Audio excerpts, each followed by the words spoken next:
Good morning guys. આજે તો હજુ ક્રિશિવ સૂવે છે અને મારે એ પણ જોવું છે કે એને આજે કેવું છે, સારું છે કે નહીં સારું હશે ને તો હું આજે એને સ્કૂલમાં મોકલીશ। અને પરી પણ જીદ કરતી હતી કે આજે ક્રિશિવ સ્કૂલમાં જાય તો જ હું સ્કૂલમાં જઈશ।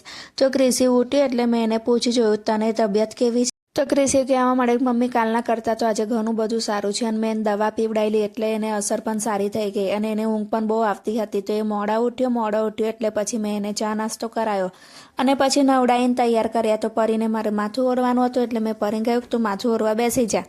અને આજે મેં સવારમાં ટિફિન બનાવીને ટિફિન તૈયાર કરીને ડબ્બા ભરી દીધા હતા અને ઠંડુ થયું એટલે પછી એ લોકોએ એમની બેગમાં પણ મૂકી દીધા અને આજે થોડું કામ પણ એ લોકોએ પોતપોતાની જાતે કર્યું।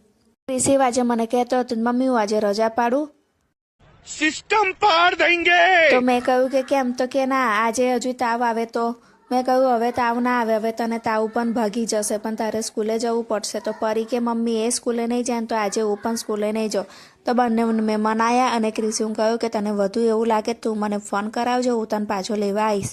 તો કે સારું। એ પછી એ લોકો તૈયાર થયા એટલે મેં થોડું જમવાનું આપી દીધું। બંને જણ જમવા બેઠા અને ટીવી ચાલુ કર્યું।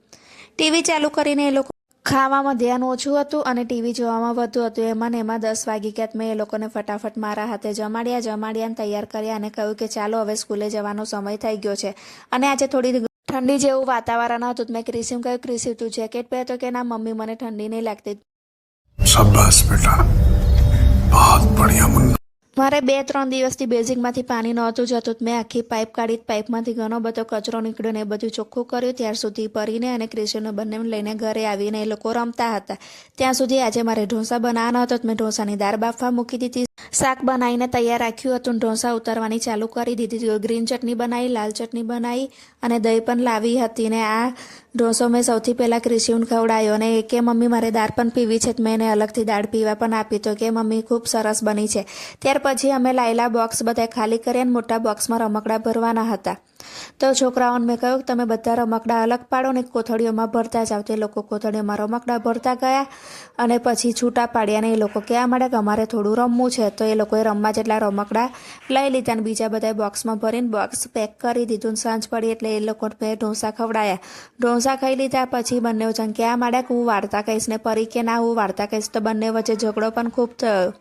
પછી મેં એ લોકોને વહેંચી આપ્યું કે એક વાર તારે વાર્તા કહેવાની બીજી વાર એને વાર્તા કહેવાની। આમ ને આમ અમારો સાંજ પડી ગઈ। સાંજ પડી એટલે હજુ એ લોકોને રમવું જ હતું। તો એ લોકોએ વાર્તા કહીને ફરી પાછા રમવા બેઠા અને પરી કહેવા માંડી કે મમ્મી મારી પર બધા રમકડા ફેંક।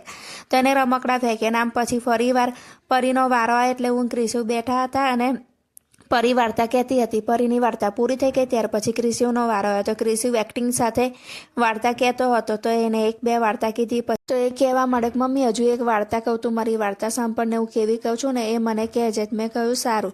તો એને ફરી બીજી વાર્તા કીધી પરંતુ મને ઊંઘ બહુ આવતી હતી પણ એને ઊંઘ નથી આવતી કારણ કે એને કાલે આખો દિવસ સૂઈ ગયો ને આખી રાત સૂઈ ગયો પણ એની આંખોમાં હજુ પણ ઊંઘ નથી અને આમને આમ મસ્તી કરીને અમારો દિવસ પૂરો થયો। આવજો, ગુડ નાઇટ મિત્રો।